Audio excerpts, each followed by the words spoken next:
Hey everyone, I have a clip that I'm going to share with you today from our mentoring community that is a perfect example of a transition that you will go through.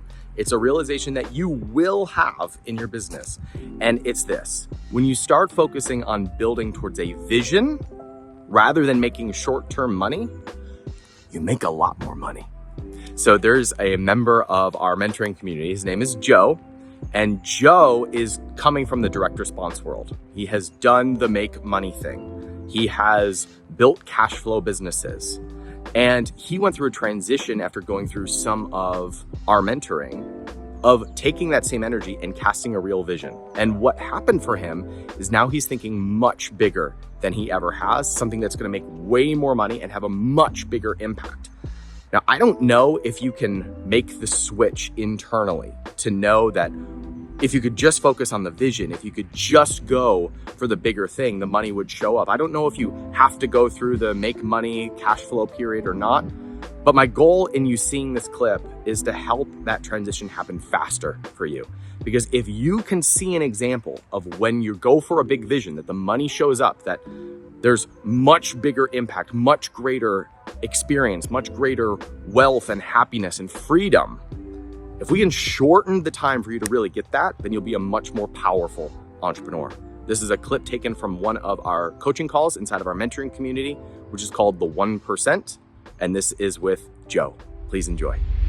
Joe, man of the hour.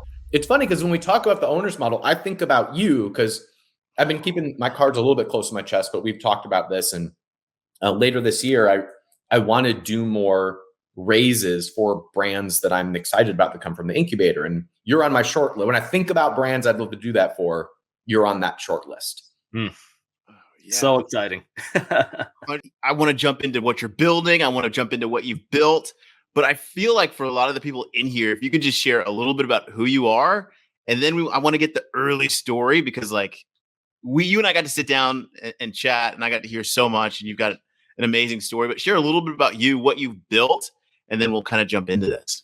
Yeah. So I have two businesses now. So my first business that I started back 6 years ago, I was living in my mother-in-law's 600 square foot home. So we just moved from Fort Worth, Texas to Alabama. And when I was in Fort Worth, I had like a little boot camp business, a little outdoor fitness boot camp business. And so when we moved to Alabama, I had a rude awakening that, I can't take this business with me, and so I had to start over. And so my wife and I were both working jobs that we hated. I was working at a call center for Walgreens, and customer service call center jobs, probably the most miserable experience I've had. Even the outside of it, I'd go outside on my lunch breaks and they'd have these giant metal bars that looked like a prison, and it sure felt like it. And so, yeah, I realized I need to, if I ever have to pick up and move again, then I need to have a business I could take with me, and that's where I kind of got my start looking into how to build an online business. And through a series of events, I'm passionate about fitness stuff, but through a series of events, I got linked up into some masterminds, and it took every penny that we had. We had nothing. Like, wow. If you have nothing, then just invest in yourself, because, invest in that dream, because honestly, having nothing it made it almost easier to invest. It's like, well, I don't have anything. So it's like, okay, I'll use this last $3,000 that are in the bank account, join this mastermind. 6 months later, we had a little bit more funds, not from my online business at all, because it hadn't taken off, but just from saving up some money. And I decided, my wife really wanted to move out. Obviously, we're in, her mom's house in a very, very small room. It was no kidding. Interesting. And so anyway, we had a few $1,000s. She's like, let's move out now. And, I said, I feel like I'm supposed to hire this copywriting coach to teach me how to write copy, and it's all the money we have in the bank. So can we just push off moving out for a little bit longer? Wow. And so we did that. And 5 months later, we had a massive breakthrough in the business. and I was able to leave. And since then, the business has evolved. So my first program was just a sprint program, just how to build muscle, burn fat, do interval training. I had a kind of a unique mechanism that tied nasal breathing, so breathing through your nose instead of breathing through your mouth with the sprints and whatnot. But anyway, that kind of set me off, and I realized that I was really, I wish I had been a part of Cap Inc. in the beginning, because I really would have dialed in my person from the beginning. For me, it was an evolution with the first business. Wow. And it just, eventually as I got to know my person more and more and more, the business just grew and grew and grew. We're able to dial it in a lot more. And, 6 years later, it's a multi-million-dollar business. And it's been a multi-million-dollar business for the past 3 years now. So it's been fantastic. But yeah, I mean, that's just kind of the start, Justice. I don't know. I don't want to ramble. No, I love you're hitting so many things, and I want you to ramble more. For a lot of people, I want you to share a little bit about what did the masterminds do for you? Because we talk to people that are like, hey, like, invest in myself right now. No, I need to make money. And it's kind of catches people off guard. And I got to talk with you and your wife, and I just saw even her belief in you. And so what did those, hiring a copywriting coach when you're still living there after you spent money on a mastermind?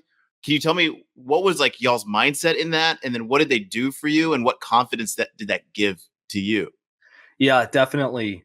I mean, I can tell you that just from a mindset point, like, for me, just praying and getting confirmations I need was what kind of jolted me into the confidence that I needed. I was not a confident. I mean, I did not have a lot of confidence in myself because I had failed, and so I was searching out, okay, what am I supposed to be doing here? And Joe, how old were you when you failed? I was 26.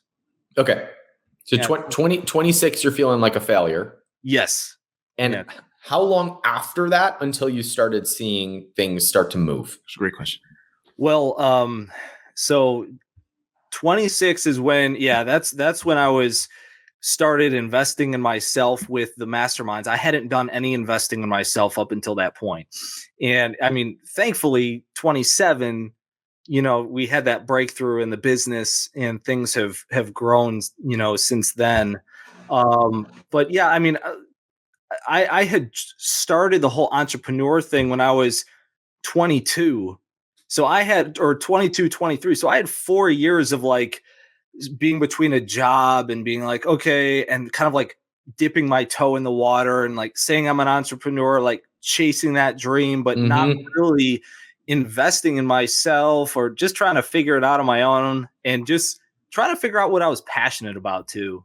That was a big thing. 5 years of guessing. Yes. Yeah. Yeah. Yeah. That seems like an appropriate timeline. Yeah. See, I would say, and that's something that I do want to tell, I would tell anyone, if you want to skip steps in terms of, if I wanted to condense those 5 years down into a year, I would have just joined a mastermind. I mean, it's so valuable because there's people ahead of you who have done what you want to do.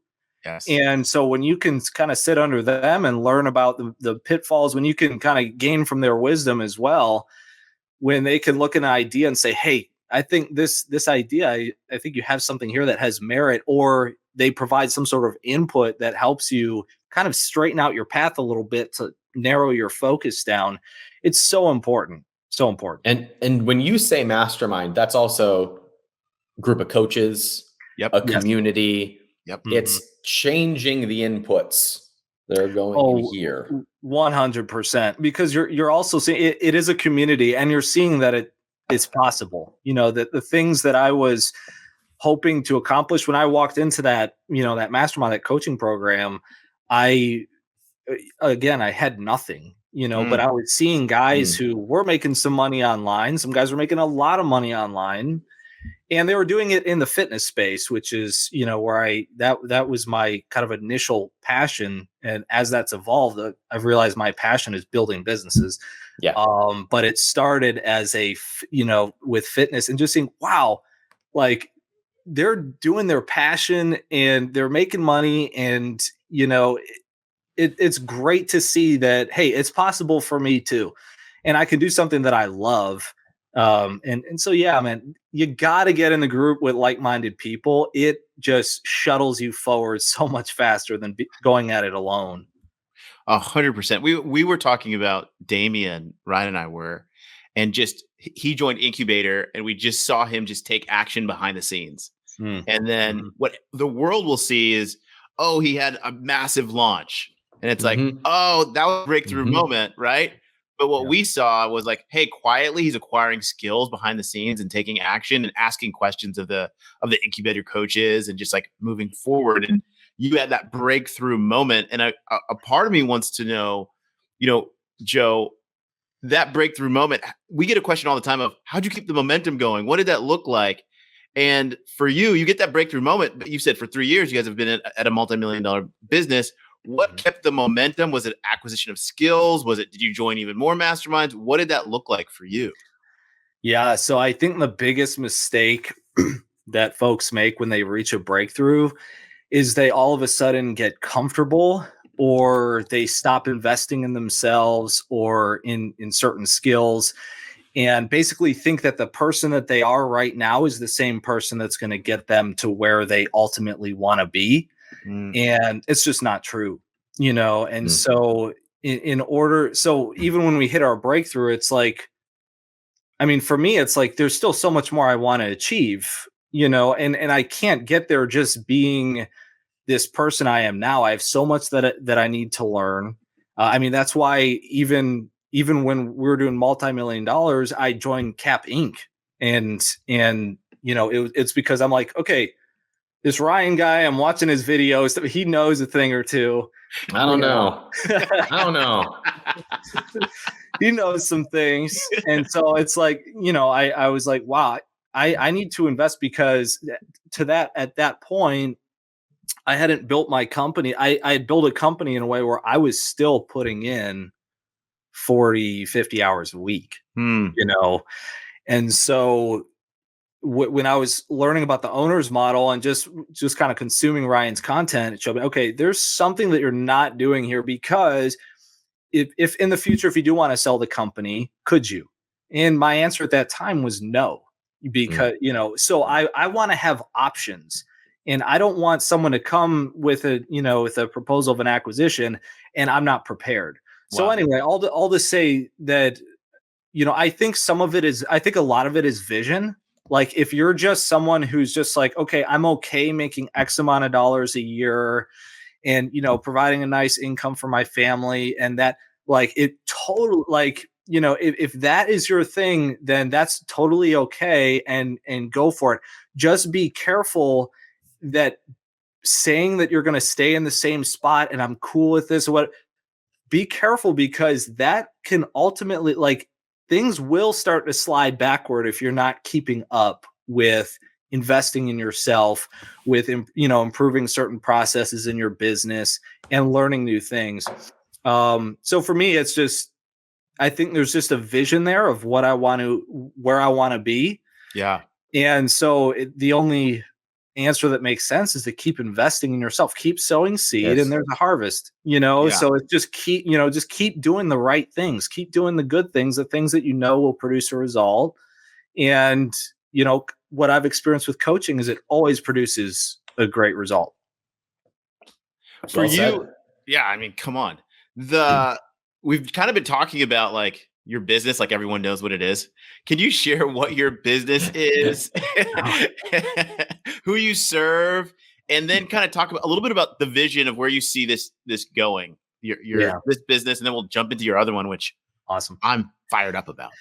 Oh, I'm so amped up about it. It's for so many reasons. But yes, the fitness business is called Live Anabolic, and we serve men in their 40s, 50s, 60s, and beyond. Our average customer is around 57 years old. And I think a lot of it subconsciously stemmed from wanting to help my dad. My dad was obese, growing up, my whole life. It's not that he was obese in a way where, like you look at his body mass index, that's what the doctors would say, but it's not like he was like, stuck on the couch all the time. He was an amazing football coach. Like I just loved him so much. And, I tried my best to try and help him get on track with his fitness. And I think that the combination of that and me kind of being an old soul, already made me want to serve those customers more than just like the 20 something or 30 something that like wants to build muscle and pick up chicks, so it's, so that's kind of like the direction that I went in, and that has evolved. So knowing that about our customers, it helped us decide what kind of supplements are going to be the best for them, what kind of programs are going to be the best for a busy guy who likely has some joint pain. He doesn't recover as quick as he used to. He's got the stubborn belly fat. He's wants to get his strength back. He's thinking back to the guy 10 years ago, 20 years ago. And he's like, wow, if I could just get that back, if I could just get a little bit of that back, I'll be so happy. And Joe, would you give us one example of one product that is in that line?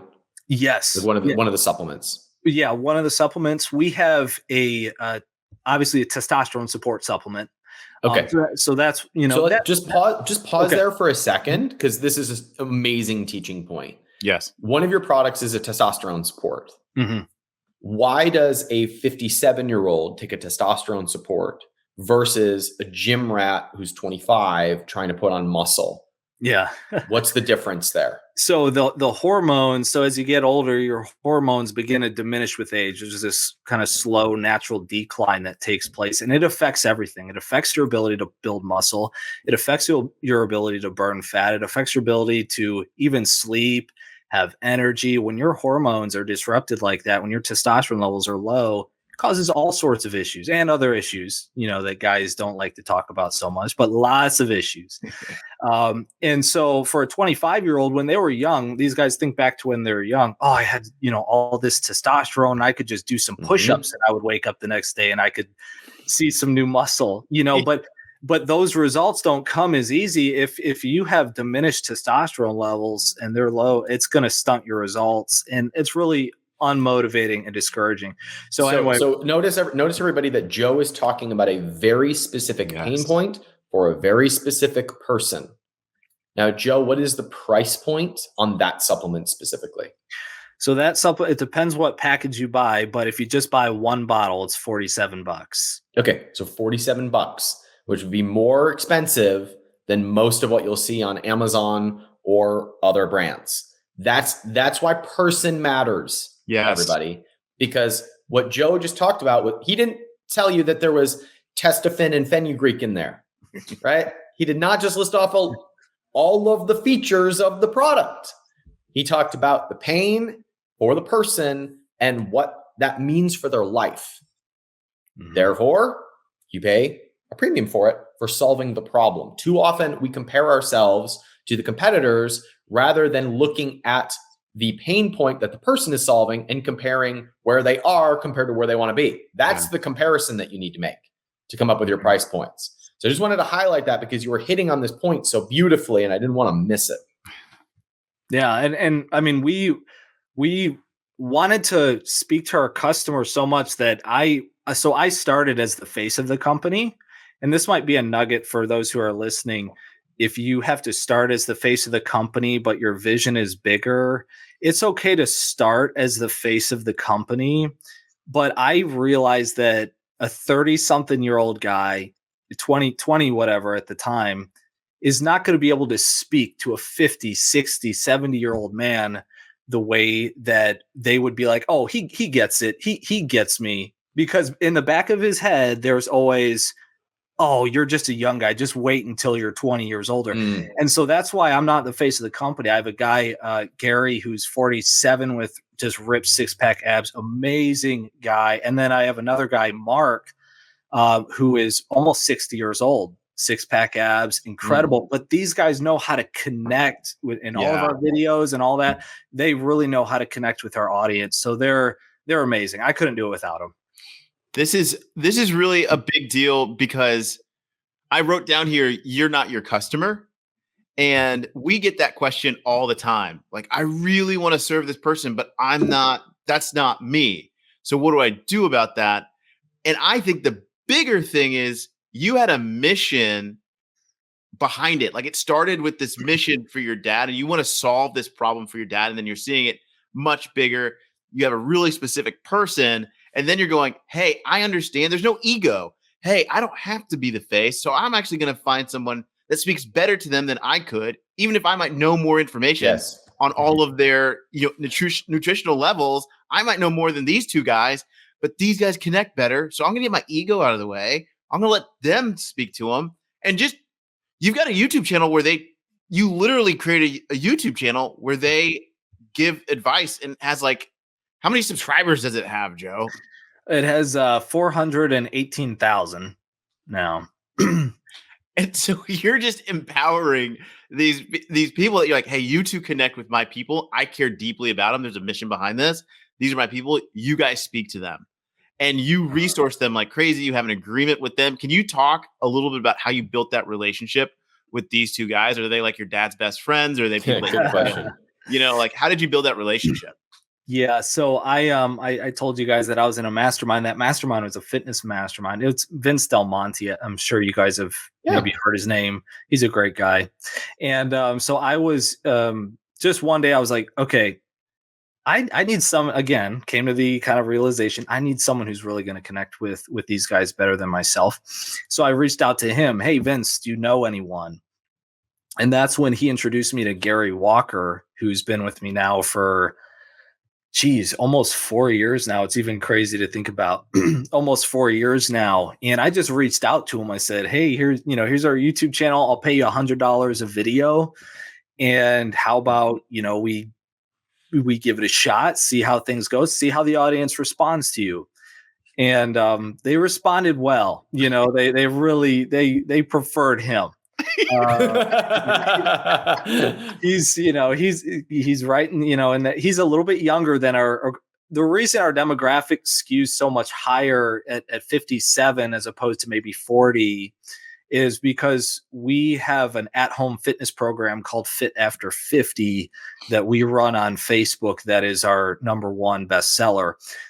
But at the time, Gary we're just serving all men over 40.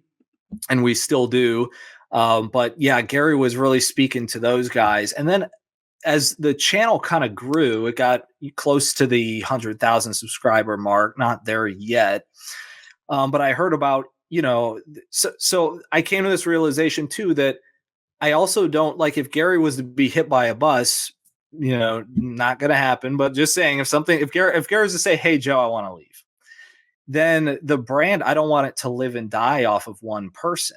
And so that's when I started thinking, okay, this isn't just, Gary Walker, Live Anabolic. This is a men's health and fitness company. And we are going to bring, and we've had multiple guys on our channel, but we're going to bring men in the 40s, 50s, 60s onto our channel as coaches. And so anyway, there was an opening of, there's a company called Six Pack Shortcuts that I don't believe they're still in business, but there was a gentleman on there named Mark, and he was 54 at the time, six pack abs. And anyway, I heard that the company had let him go. So I just found him on LinkedIn and I just reached out to him. I'm like, hey, what are you up to? Want to shoot some videos? Here's my channel. Thankfully, the channel had a little bit of traction at that point. It wasn't just like 1,000 subscribers. If it was, he probably wouldn't have been interested. But he saw what we were doing, and I'd say that he liked the vision of it. We had a couple of phone calls, and we just said, so I've been working with Mark now for 2.5 years. So he's been with the company. So yeah, that's kind of how it evolved in terms of bringing these people on. It wasn't all at once.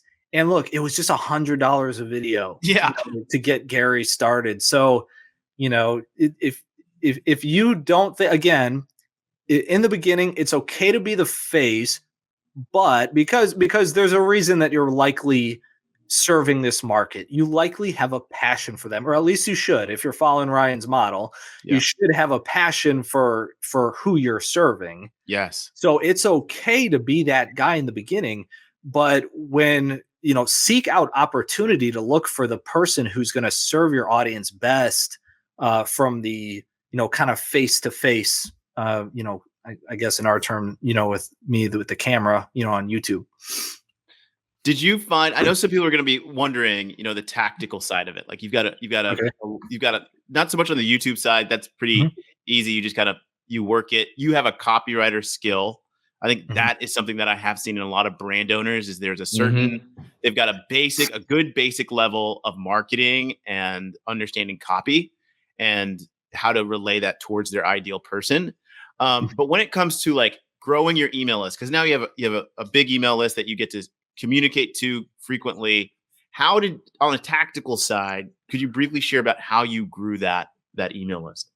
Well, I would love to do one better here with and talk about. So I see with an email list, I have our email list is almost all customers.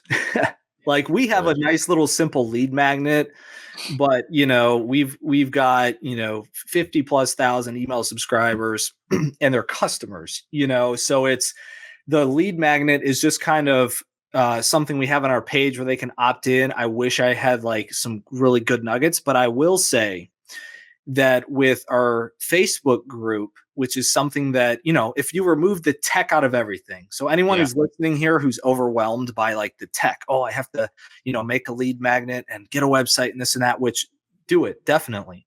But if you're overwhelmed by that and you're still looking for a way to get your person into the door so you can start providing value, what we've done with our YouTube channel is we send them now to our free Facebook group. So it used to be that this Facebook group was just for our customers. We wanted to provide a step above what we see a lot going on in the fitness industry, which is just buy the product and sayonara, and that's it. We want to make sure that when they buy the product, they're then in a Facebook group where Mark and Gary themselves are active in the group, answering all questions. I think Mark is on there, 2 hours a day, answering a bunch of questions and just encouraging guys. But anyway, our call to action now on our YouTube videos is to click the link down below to go to the free Facebook group. We've turned what was only for customers into something that's now open for people who are following us on YouTube. So now we're getting between 30 to 50 people coming into that Facebook group a day. And what's cool about that is they're also seeing all the success stories of all of our customers. So like, everyone's saying, phase 1, day 4 is insane. And so people are like, what's phase 1, day 4? And so it's really cool. I think it's something new that we just started doing, but I wish I'd been doing it longer. But hey, we found it now, so we're just going to keep running with it and bringing all those people from YouTube into our Facebook group. Joe, it's almost like we should do some sort of a sprint soon about building audiences with Facebook groups. Yeah. Spoiler alert. Totally. 1% members. Totally. And I will be a big focus for ours starting next month. Yes. And I will say, so Damien's one of those awesome guys who's like crushing it on TikTok. And, me, we started on YouTube. So I'll speak to the power of YouTube really quick. So all these videos we have now that's calling people into our Facebook group, the thing is they're going to live forever. It's not a 24-hour video on Instagram. Yep. When someone types in how to build muscle after 40, one of our videos is going to pop up and they're going to have a link to go to our Facebook group and they can click and join. And that link and that, the video will live on YouTube forever. So it's one of those things where the momentum builds. I'm all about this idea of just building momentum. And, you see, even, if you feel discouraged, just know like every day is an opportunity to build momentum more and more and more. And then one day you're going to feel that whoosh effect where it's like, wow, all this momentum I built, like pushing this stone up a hill. is now like going downhill. So anyway, all to say, if you're, I want to echo what you just said there. Mhm.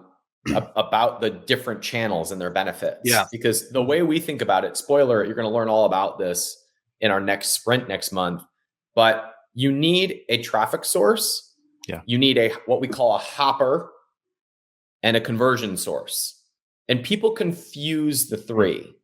So they're putting stuff on TikTok, hoping that it converts. They're different purposes. The purpose of traffic, the purpose of Reels or Instagram or TikTok is to fill the hopper. Yes. The hopper is the email list, the Facebook group, the thing you nurture over time.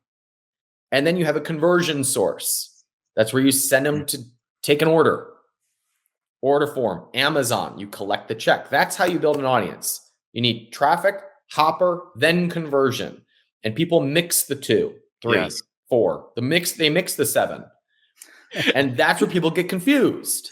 That's why you have influencers who don't make any money, and you have businesses who have no followers. Yep. Traffic, exposure, hopper. Those 2 things together is where you get raving fans and customers. So you're doing that with YouTube, traffic, and then you have Facebook group, hopper. You have an engaged audience. You can launch whatever you want. Yep. There's so much gold in this conversation. It's ridiculous. You came in to the incubator and you're already at over $1 million run rate. And for a lot of people that they're going, well, I'm coming in. Are there a bunch of beginners in there? What's going on? But you jumped in, and I still remember your first call. You're like, these coaches are awesome. This is great. And you were like getting all of this information, and then you're going, all right, I got to get my brother-in-law in here. Yeah.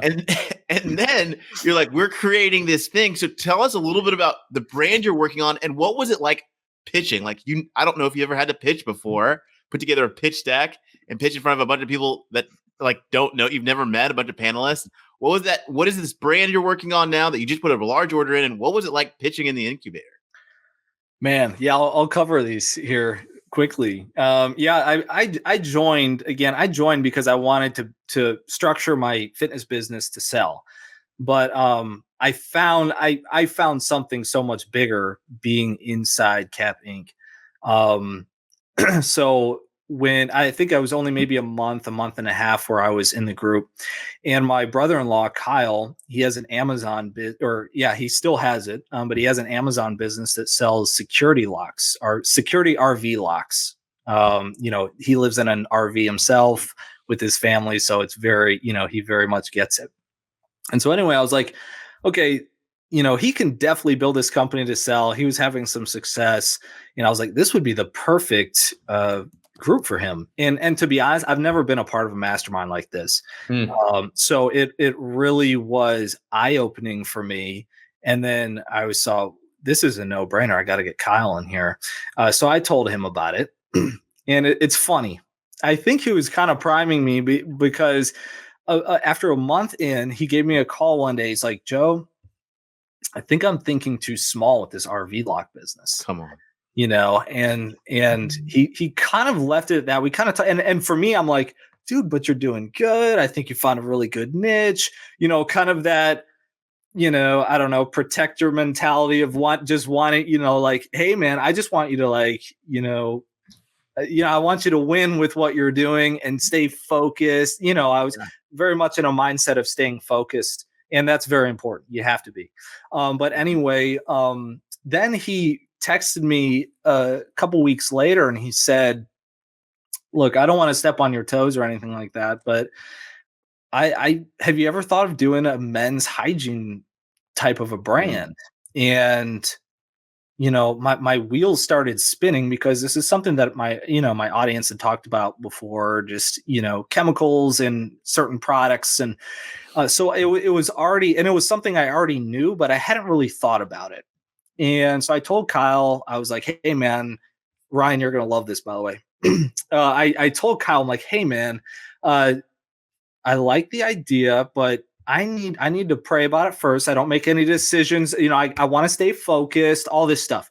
So the next day, I'm praying about it. Ryan, this is the part you're gonna like.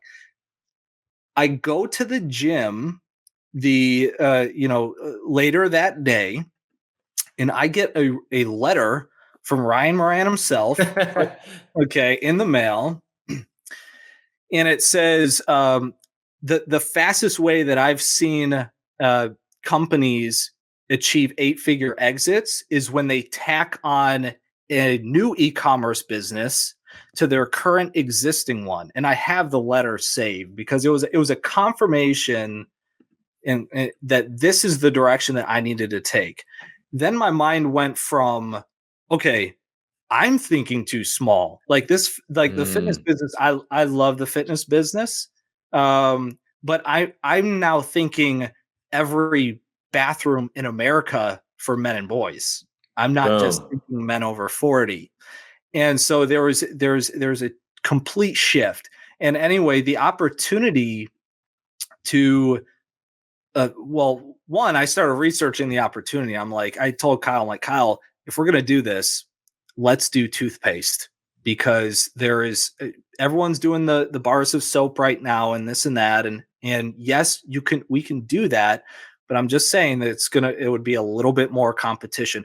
What is something men do every single day that is not being marketed to them? And that is toothpaste. And so we started going all in on the research and the figuring out the ingredients. How are we going to make a natural product for men? Because anyway, I could go into a whole spiel on that. But anyway, we went all in, and we were excited to pitch. Kyle and myself, we were just like, look, we're gonna pitch. Let's just see what happens. And we already had a really good. I mean, we already believed in it. It's huge. So it really it didn't really matter what was going to be said. We believed in it and we were going to go with it. But anyway, pitching in front of the investors is something I've never done before.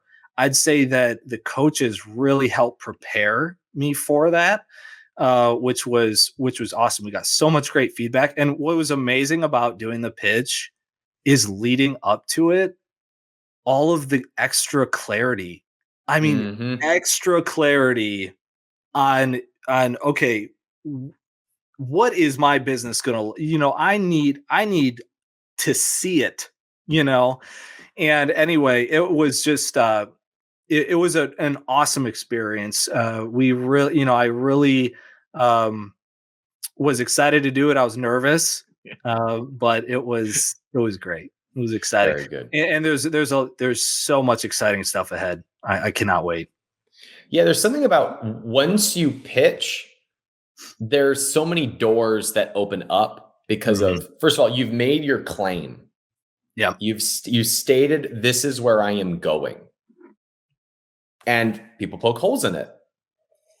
And just the fact that you say, I'm going in this direction, like, I want to back you. Yeah. People have reached out to you about investing in the business, relationships and doors start to open. You're no longer in an isolated bubble because you publicly said, this is where I'm going and where I need help. And the group starts to come in and rally behind that. That's the beauty of this.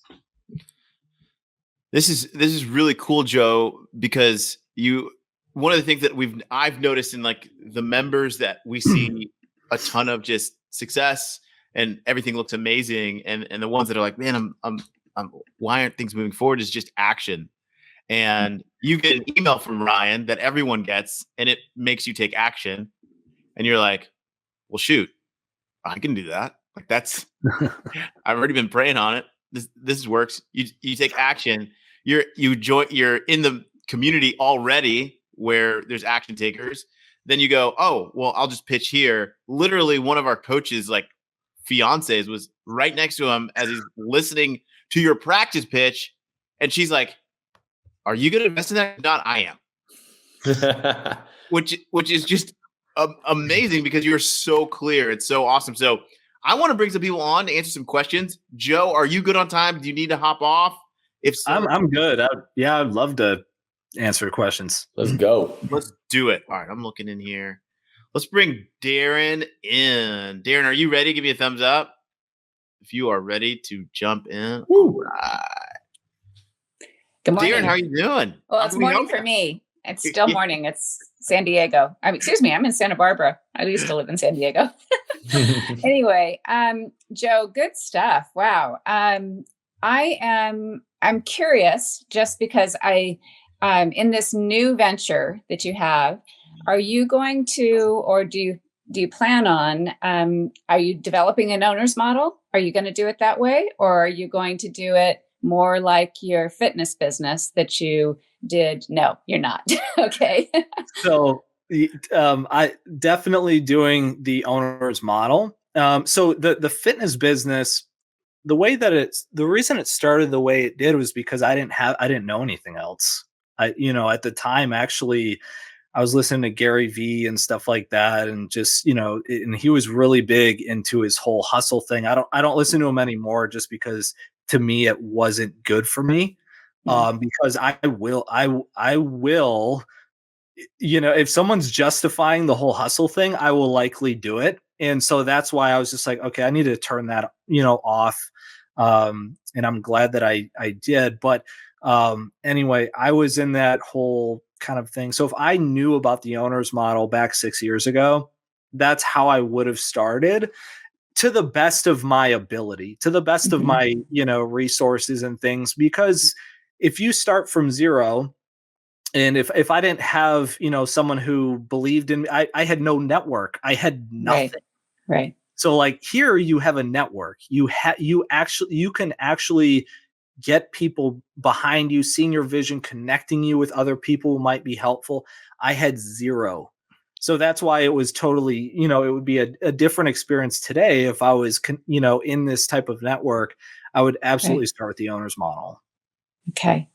Yeah, I'm in the grind. I'm right at the beginning of my first, well, it's not my very first entrepreneurial venture, but I've had quite a bit of corporate experience. And so the owner's model feels a little bit more comfortable for me because I used to work with big teams, right? And I know operations and marketing and I'm familiar with all of it, but the details of some, I just am not interested in, but I know there are experts who can help me in it. So I think some of this morning, quite honestly, is pushing me to look into the owner's model, because I think my idea is, well, I think it's grand, but Good.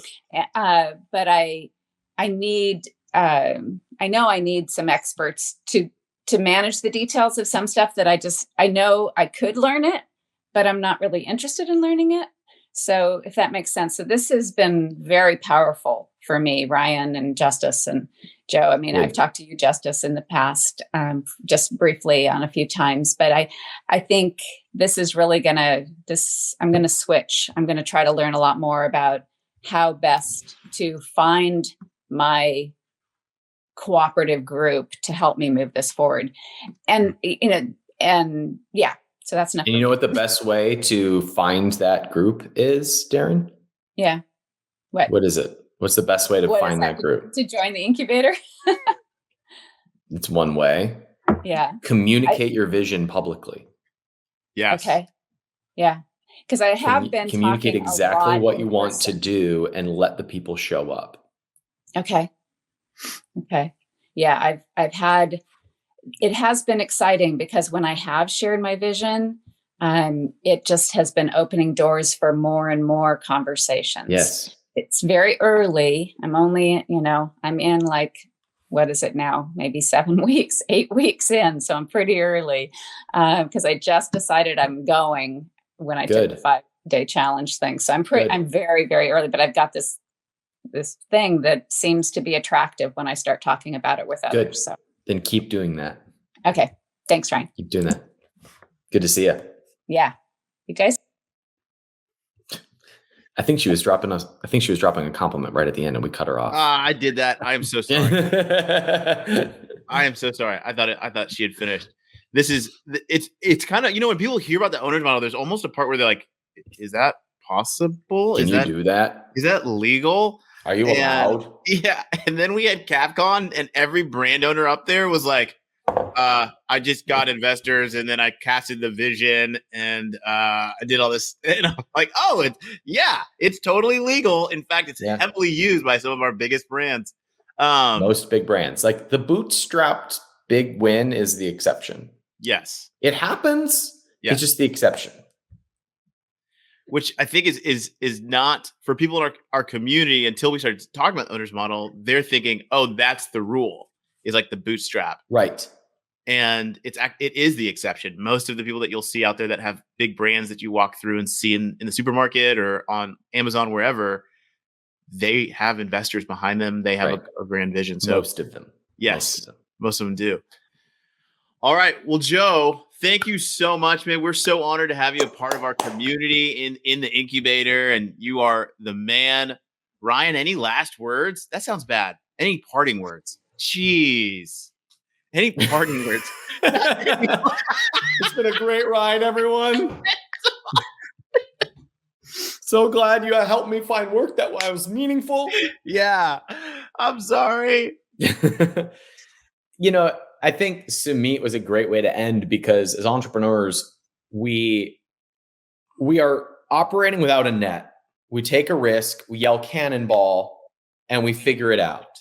And as a result, we often have a long list of things that we're trying to avoid for the next accident. Yeah. And in doing that, we're focusing on the next accident. That's so true.